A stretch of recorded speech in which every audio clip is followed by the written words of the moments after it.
Documento 174, terça-feira de manhã no templo. Por volta das 7 horas, nessa terça-feira pela manhã, Jesus encontrou-se com os apóstolos, o corpo de mulheres e ainda uns 24 outros discípulos proeminentes na casa de Simão. Nessa reunião, ele despediu-se de Lázaro, passando-lhe a instrução que o levou a fugir logo para Filadélfia, na Pérea, onde, mais tarde, ligou-se ao movimento missionário, cuja sede situava-se naquela cidade. Jesus também disse adeus ao idoso Simão e deu o seu conselho de despedida ao corpo de mulheres, nunca mais se dirigindo de novo a elas formalmente. Nessa manhã, Jesus saudou cada um dos 12 com palavras pessoais. A André ele disse: "Não te desanimes com os acontecimentos que temos pela frente. Mantém um controle firme dos teus irmãos e cuida para que não te vejam abatido." A Pedro ele disse: "Não ponhas a tua confiança na força do teu braço, nem nas armas de aço. Estabelece-te nas fundações espirituais das rochas eternas." A Tiago Jesus disse: "Não hesites por causa das aparências externas, permanece firme na tua fé, e logo saberás da realidade daquilo em que crês." A João ele disse: "Sê gentil, ama até mesmo os teus inimigos, sê tolerante, e lembra-te de que eu confiei muitas coisas a ti." A Natanael Jesus disse: "Não julgues pelas aparências, permanece firme na tua fé quando tudo parecer desabar. Sê fiel à tua missão como embaixador do reino." A Filipe ele disse: "Permanece impassível diante dos acontecimentos que agora são iminentes. Mantém-te inabalado mesmo quando não puderes ver o caminho. Sê leal ao teu juramento de consagração." A Mateus ele disse: "Não te esqueças da misericórdia que te recebeu no reino. Que nenhum homem te trapaceie quanto à tua recompensa eterna. Do mesmo modo que resististes às inclinações da natureza mortal, esteja disposto a ser imperturbável." A Tomé ele disse: "Não importa quão difícil possa ser, agora deverás caminhar pela fé e não apenas pelo que os teus olhos veem. Não duvides de que sou capaz de terminar a obra que iniciei, nem de que finalmente ainda verei todos os meus fiéis embaixadores no futuro do reino." Para os gêmeos Alfeus ele disse: "Não vos deixeis subjugar pelas coisas que não podeis compreender. Sede fiéis ao afeto dos vossos corações e não depositeis a vossa confiança nos grandes homens nem na atitude inconstante do povo. Permanecei junto aos vossos irmãos." A Simão Zelote ele disse: "Simão, tu podes estar despedaçado pelo desapontamento, mas o teu espírito elevar-se-á acima de tudo o que suceder. O que não conseguiste aprender de mim, o meu espírito te ensinará. Busca as realidades verdadeiras do espírito e cessa de atrair-te para as sombras do irreal e do material." E para Judas Iscariotes ele disse: "Judas, eu tenho te amado e tenho orado para que ames os teus irmãos. Não te canses de fazer o bem, e eu gostaria de prevenir-te para que tomes cuidado com os trajetos escorregadios da adulação e com os dardos envenenados do medo de ser ridicularizado." E quando concluiu essas saudações, partiu para Jerusalém com André, Pedro, Tiago e João, enquanto os outros apóstolos ocupavam-se de estabelecer o acampamento do Getsêmani, para onde dirigir-se-iam nessa noite e onde instalariam a sede central para o restante da vida do Mestre na carne. Na metade da descida do Monte das Oliveiras, Jesus parou e conversou por mais de 1 hora com os 4 apóstolos. 1. O perdão divino. Pedro e Tiago haviam se empenhado durante vários dias em discutir as suas diferenças de opinião sobre os ensinamentos do Mestre a respeito do perdão do pecado. Ambos concordaram em expor a questão a Jesus, e Pedro aproveitou essa ocasião como uma oportunidade apropriada para obter o conselho do Mestre. Assim, Simão Pedro interrompeu a conversa sobre as diferenças entre a louvação e a adoração, perguntando: "Mestre, Tiago e eu não temos a mesma ideia a respeito dos teus ensinamentos sobre o perdão do pecado." Conforme Tiago, tu ensinas que o Pai nos perdoa mesmo antes de lhe pedirmos. E eu sustento que o arrependimento e a confissão devem preceder o perdão. Qual de nós está certo? O que dizes? Depois de um breve silêncio, Jesus olhou de modo significativo para todos os quatro e respondeu: Meus irmãos, vos equivocais nas vossas opiniões, porque não compreendeis a natureza das relações íntimas e amorosas entre a criatura e o Criador, entre homem e Deus.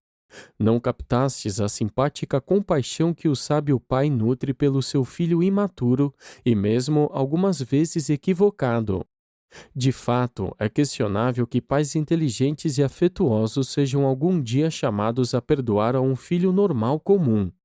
As relações de entendimento ligadas às atitudes de amor impedem eficazmente todos os distanciamentos que mais tarde requerem o reajuste pelo arrependimento da parte do filho para ter o perdão do pai.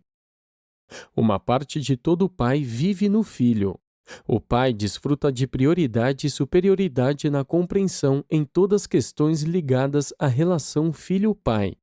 O pai é capaz de perceber a imaturidade do filho à luz da maturidade paterna mais elevada, da experiência amadurecida de companheiro com mais idade. No caso do filho terreno e do Pai celeste, o Pai divino possui a compaixão de um modo infinito e divino, bem como capacidade de entendimento por meio do amor. O perdão divino é inevitável, inerente e inalienável à compreensão infinita de Deus no seu conhecimento perfeito de tudo que concerne ao julgamento equivocado e à escolha errônea do filho. A justiça divina é tão eternamente equânime que infalivelmente vem junto com a misericórdia da compreensão. Quando um homem sábio compreende os impulsos interiores dos semelhantes, ele há de amá-los. E, quando amais o vosso irmão, já o perdoastes. Essa capacidade de compreender a natureza do homem e de perdoar seus erros aparentes é divina. Sendo pais sábios, desse modo ireis amar e compreender vossos filhos e até perdoá-los quando um desentendimento transitório aparentemente vos houver separado. O filho, por ser imaturo e por faltar-lhe um entendimento mais pleno da profundidade da relação filho-pai, frequentemente é possuído por um sentimento de culpa pelo seu distanciamento da aprovação completa do pai. Mas o pai verdadeiro não toma consciência de tal separação. O pecado é uma experiência da consciência da criatura, não é parte da consciência de Deus. A vossa incapacidade ou falta de disposição de perdoar os vossos semelhantes é a medida da vossa imaturidade, do vosso insucesso em alcançar a compaixão amadurecida, a compreensão e o amor. Vós mantendes rancores e nutris ideias de vingança na proporção direta da vossa ignorância sobre a natureza interior e as verdadeiras aspirações dos vossos filhos e vossos semelhantes. O amor é uma realização do impulso divino interno da vida. Ele baseia-se na compreensão, nutre-se do serviço não egoísta e aperfeiçoa-se na sabedoria. 2. Perguntas dos dirigentes judeus. Na segunda-feira à noitinha foi realizado um conselho do Sinédrio com uns 50 outros líderes selecionados entre escribas, fariseus e saduceus. Essa assembleia chegou ao consenso geral de que seria perigoso prender Jesus em público por causa da sua influência sobre os sentimentos do povo comum. E também a opinião da maioria foi a de que um certo esforço deveria ser feito a fim de desacreditá-lo aos olhos da multidão antes que fosse preso e trazido a julgamento. E assim, vários grupos de homens eruditos foram designados para estarem disponíveis na manhã seguinte no templo, a fim de preparar armadilhas para ele com perguntas difíceis e buscar embaraçá-lo de outros modos perante o povo. Finalmente, fariseus, saduceus e mesmo herodianos estavam todos unidos nesse esforço para desacreditar Jesus aos olhos das multidões da Páscoa. Na terça-feira pela manhã, quando Jesus chegou à praça do templo e começou a ensinar, mal havia dito umas poucas palavras quando um grupo de estudantes mais jovens das academias, o qual havia sido ensaiado com esse propósito, adiantou-se e o seu porta-voz dirigiu-se a Jesus. Mestre, sabemos que és um instrutor íntegro, como sabemos que tu proclamas os caminhos da verdade e que serves apenas a Deus, que não temes a nenhum homem e não tens preferência por nenhuma pessoa. Somos apenas estudantes e gostaríamos de saber a verdade sobre uma questão que nos perturba. A nossa dificuldade é esta: é lícito que devamos pagar o tributo a César? Devemos pagar ou não devemos pagar? Jesus, percebendo a hipocrisia e a artimanha deles, lhes disse: Por que vindes assim para tentar-me? Mostrai-me o dinheiro do tributo e eu vos responderei. E quando eles lhe entregaram um denário, ele examinou-o e disse: Esta moeda traz a imagem e a subscrição de quem? E então lhe responderam: De César. E Jesus disse: Dai a César as coisas que são de César, e dai a Deus as coisas que são de Deus. Depois de responder assim a esses jovens escribas e aos seus cúmplices herodianos, eles retiraram-se da sua presença. E o povo, mesmo os saduceus, apreciou o desconforto em que ficaram. Mesmo os jovens que haviam participado dessa armadilha maravilharam-se bastante com a sagacidade inesperada da resposta do mestre. No dia anterior, os dirigentes haviam tentado uma armadilha para pegá-lo diante da multidão, em questões sobre a autoridade eclesiástica e, havendo fracassado, agora buscavam envolvê-lo em uma discussão lesiva sobre a autoridade civil. Tanto Pilatos quanto Herodes estavam em Jerusalém nesse momento. Assim, os inimigos de Jesus conjecturaram que, se ele ousasse prevenir contra o pagamento do tributo a César, poderiam ir imediatamente perante as autoridades romanas e acusá-lo de sedição. Se aconselhasse com todas as letras o pagamento do tributo, por outro lado, previu com acerto um tal pronunciamento feriria em muito o orgulho nacional dos seus ouvintes judeus, afastando de si toda a boa vontade e a simpatia da multidão. Em tudo, os inimigos de Jesus foram derrotados, posto que um regulamento bem conhecido do Sinédrio, feito para orientar os judeus dispersos entre as nações gentias, dizia que o direito de cunhar moedas traz consigo o direito de coletar impostos. Desse modo, Jesus escapou de cair na armadilha deles. Se tivesse respondido não à pergunta deles, teria sido equivalente a incitar a rebelião. Se tivesse respondido sim, teria chocado o arraigado sentimento nacionalista daquela época. O mestre não fugiu da pergunta, meramente empregou a sabedoria de uma resposta ambivalente. Jesus nunca se mostrava evasivo, era sempre sábio para lidar com aqueles cuja intenção fosse fustigá-lo e destruí-lo. 3. Os saduceus e a ressurreição. Antes que Jesus pudesse começar o seu ensinamento, outro grupo se adiantou para fazer perguntas. Desta vez eram os eruditos e astutos saduceus. O porta-voz deles, aproximando-se de Jesus, disse: Mestre, Moisés disse que se um homem casado morresse sem deixar filhos, o seu irmão deveria ficar com a viúva, engendrando assim uma descendência para o irmão morto. Pois bem, agora aconteceu um caso em que um certo homem que tinha 6 irmãos morreu sem deixar filhos. O seu segundo irmão ficou com a sua esposa, mas logo também morreu, não deixando filhos. Do mesmo modo, o irmão seguinte tomou a mulher, mas também morreu, não deixando prole. E assim foi até que todos os 6 irmãos haviam ficado com a mulher, e todos os 6 morreram sem deixar filhos. E então, depois de todos eles, a própria mulher morreu.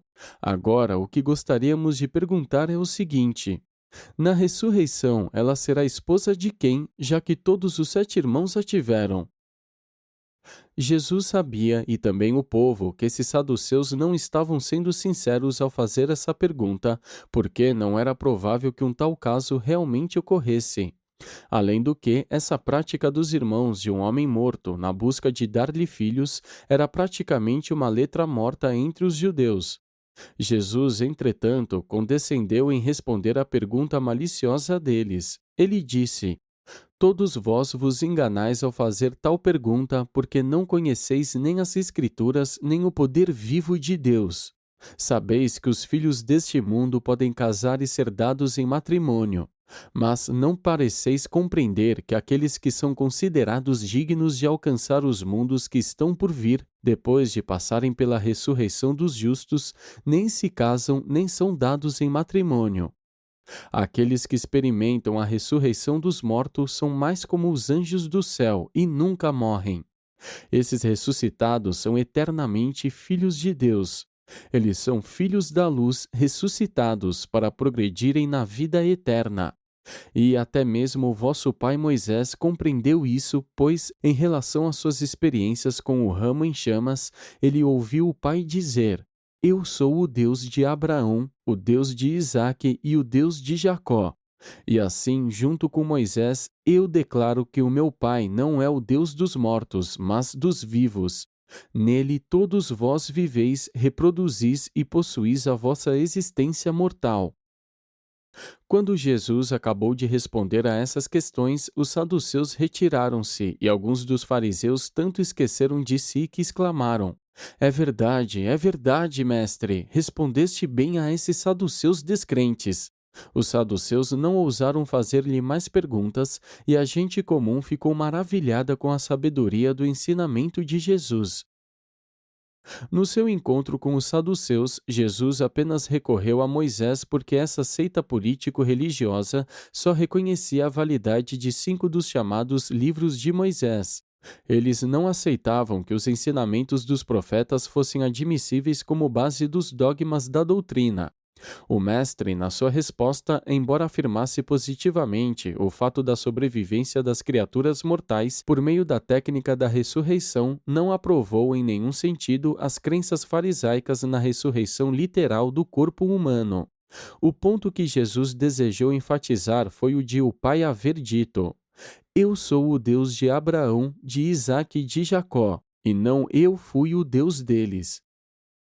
Os saduceus haviam pensado em sujeitar Jesus à influência desmoralizante do ridículo, sabendo muito bem que a perseguição em público, sem dúvida, acarretaria mais simpatia para ele nas mentes da multidão. 4. O Grande Mandamento. Outro grupo de saduceus havia sido instruído a fazer perguntas embaraçosas a Jesus sobre os anjos, mas quando viram a sorte dos camaradas que haviam tentado jogá-lo na armadilha com as perguntas a respeito da ressurreição, decidiram sabiamente ficar em paz e retiraram-se sem nada perguntar. O plano pré-concebido dos fariseus, escribas, saduceus e herodianos em aliança consistia em preencher o dia inteiro com esse tipo de perguntas, esperando com elas desacreditar Jesus perante o povo e, ao mesmo tempo, impedir efetivamente que ele tivesse tempo para a proclamação dos seus ensinamentos perturbadores. Então os grupos de fariseus adiantaram-se para fazer as tais perguntas embaraçosas e o porta-voz deles, sinalizando para Jesus, disse: Mestre, eu sou um jurista e gostaria de perguntar-te qual é o mandamento mais importante na tua opinião. Jesus respondeu: Não há senão um mandamento que é o maior de todos. E esse mandamento é: Ouve, ó Israel, o Senhor, nosso Deus, o Senhor é um. E tu amarás o Senhor, teu Deus, de todo o teu coração e com toda a tua alma, toda a tua mente e toda a tua força. Esse é o primeiro e o grande mandamento. E o segundo mandamento é como o primeiro, na verdade, brota diretamente dele e é: Tu amarás ao teu próximo como a ti mesmo. Não há nenhum outro mandamento maior do que esses. Sobre esses 2 mandamentos se apoiam toda a lei e os profetas. Quando o jurista percebeu que Jesus havia respondido, não apenas de acordo com o mais elevado conceito da religião judaica, mas também com sabedoria à vista da multidão reunida, ele julgou que, como prova de coragem, valia mais que ele louvasse abertamente a resposta do mestre. E então ele disse: Na verdade, mestre, tu disseste bem que Deus é um, e que não há nenhum além dele, e que amar a Deus no fundo do coração com todo o entendimento e força, e também amar o semelhante como a si próprio, é o primeiro grande mandamento. E nós concordamos que esse grande mandamento é muito mais importante do que todo o holocausto e sacrifício. Quando o jurista respondeu assim prudentemente, Jesus, olhando-o de cima, disse: Meu amigo, percebo que não estás longe do reino de Deus. Jesus dissera a verdade ao afirmar a esse jurista: Não estás muito longe do reino. Pois, naquela mesma noite, indo ao acampamento do Mestre perto do Getsemane, ele professou a sua fé no Evangelho do Reino e foi batizado por Josias, um dos discípulos de Abner. 2 ou 3 outros grupos de escribas e fariseus presentes haviam tido a intenção de fazer perguntas, mas ou foram desarmados pela resposta de Jesus ao jurista, ou foram intimidados pelo desapontamento de todos aqueles que haviam tentado enganá-lo com armadilhas. Depois disso, homem algum ousou fazer-lhe mais perguntas em público. Quando percebeu que não mais lhe fariam perguntas e como o meio-dia estava próximo, Jesus não retomou o seu ensinamento, contentando-se em fazer aos fariseus e aos aliados deles meramente uma pergunta. Disse Jesus: Posto que não apresentais mais questões, eu gostaria de propor uma. O que pensais do Libertador? Isto é, de quem ele é filho? Após uma breve pausa, um dos escribas respondeu: O Messias é filho de Davi. E posto que Jesus sabia que se havia discutido muito, mesmo entre os seus próprios discípulos, sobre ser ele ou não filho de Davi, ele fez mais uma pergunta. Se o libertador de fato é o filho de Davi, como é que no salmo que creditais a Davi, ele próprio, falando do Espírito, diz: O Senhor disse ao meu Senhor: Assenta-te à minha mão direita, até que eu ponha os teus inimigos como banqueta para os teus pés. Se Davi chama a si próprio de Senhor, como ele pode ser o seu filho? Embora os dirigentes, escribas e sacerdotes principais não dessem nenhuma resposta a essa pergunta, eles abstiveram-se também de propor outras perguntas que servissem como armadilhas. Nunca responderam a essa pergunta que Jesus lhes fez, mas, depois da morte do Mestre, tentaram escapar da dificuldade mudando a interpretação desse salmo de modo a fazê-lo referir-se a Abraão em lugar do Messias. Outros procuraram escapar do dilema negando que Davi fosse o autor desse salmo chamado de messiânico. Um momento antes, os fariseus haviam desfrutado da maneira pela qual os saduceus tinham sido silenciados pelo Mestre. Agora, os saduceus deliciavam-se com o fracasso dos fariseus. Mas essa rivalidade era apenas momentânea. Eles esqueceram-se rapidamente dessas diferenças tradicionais, unindo-se no esforço de dar um fim aos ensinamentos e às obras de Jesus. Mas, em todas essas experiências, a gente comum ouviu Jesus com contentamento. 5. Os gregos indagadores. Por volta do meio-dia, enquanto se ocupava comprando suprimentos para o novo acampamento, o qual estava sendo instalado naquele dia perto do Getsemane, Filipe foi abordado por uma delegação de estrangeiros, um grupo de crentes gregos da Alexandria, Atenas e Roma, cujo porta-voz disse ao apóstolo: Tu foste indicado a nós por aqueles que te conhecem, e assim sendo, viemos a ti, Senhor, com o pedido de ver Jesus, o teu mestre. Tomado de surpresa por encontrar esses gentios gregos proeminentes e indagadores na praça do mercado, e posto que Jesus havia recomendado tão explicitamente a todos os 12 que não se engajassem em qualquer ensinamento público durante a semana de Páscoa, Filipe ficou um pouco confuso quanto à forma certa de lidar com essa questão. Ele havia ficado desconcertado também porque esses homens eram gentios estrangeiros. Se fossem judeus ou gentios de vizinhança, ele não teria hesitado tanto. E o que fez foi o seguinte: pediu a esses gregos que permanecessem exatamente onde estavam. E quando se apressou saindo dali, eles supuseram que tivesse ido à procura de Jesus, mas na realidade ele correu para a casa de José, onde sabia que André e os outros apóstolos estavam almoçando, e chamando André lá fora, explicou-lhe o propósito da sua vinda, e então, acompanhado de André, ele voltou até onde os gregos esperavam. Já que Filipe havia quase que terminado a compra de suprimentos, ele e André retornaram com os gregos à casa de José, onde Jesus os recebeu. E eles assentaram-se perto dele, enquanto falava aos seus apóstolos a um certo número de discípulos importantes reunidos para esse almoço. Disse Jesus: Meu Pai enviou-me a este mundo para revelar a sua bondade e o seu amor aos filhos dos homens. Mas aqueles para quem eu vim antes se recusaram a receber-me. Verdade é que muitos de vós crestes no meu evangelho por vós próprios, mas os filhos de Abraão e os seus líderes estão a ponto de rejeitar-me, e ao fazê-lo irão rejeitar a ele que me enviou. Eu tenho proclamado abertamente o evangelho da salvação a esse povo. Disse-lhe sobre a filiação com alegria, com liberdade e uma vida mais abundante no espírito. E pois o meu pai realizou várias obras maravilhosas para esses filhos dos homens tiranizados pelo medo.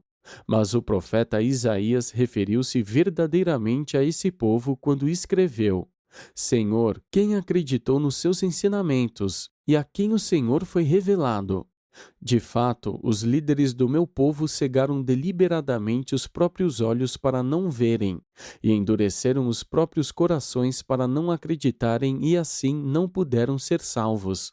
Em todos esses anos eu tenho buscado curá-los pelas suas descrenças para que possam receber a salvação eterna do Pai.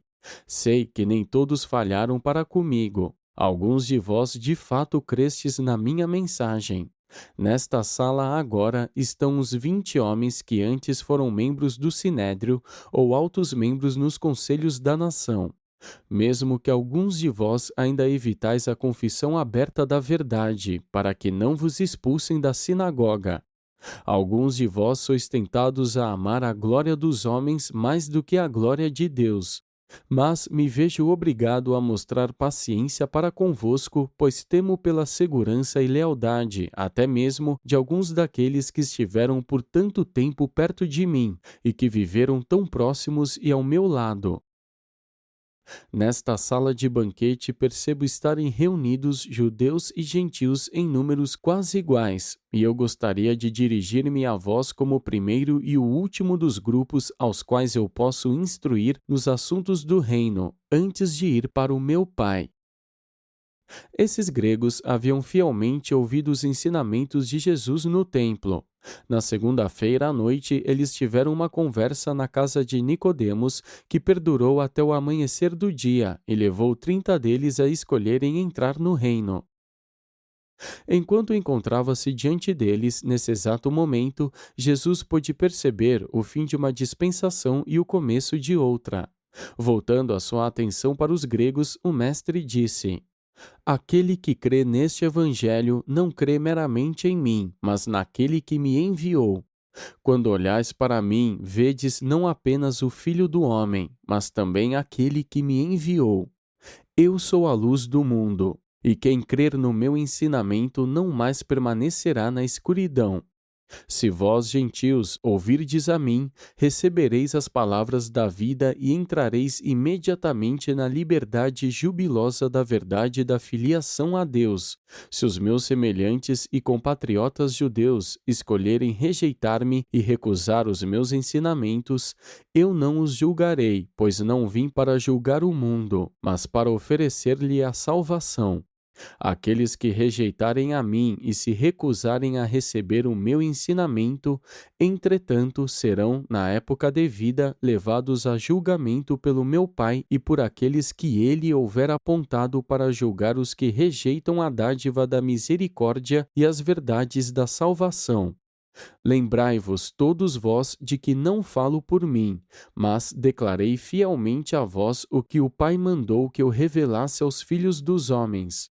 E essas palavras que o Pai mandou que eu dissesse ao mundo são palavras de verdade divina, misericórdia perene e vida eterna. Tanto aos judeus quanto aos gentios declaro que é chegada a hora em que o Filho do Homem será glorificado. Bem sabeis que, a menos que um grão de trigo caia na terra e morra, ele permanecerá solitário. Contudo, se morre em solo bom, brota de novo para a vida e gera muitos frutos. Aquele que ama egoisticamente sua própria vida corre o perigo de perdê-la. Mas aquele que está disposto a dar a própria vida por minha causa e pela causa dessa nova palavra de Deus, desfrutará de uma existência mais abundante na terra e no céu da vida eterna.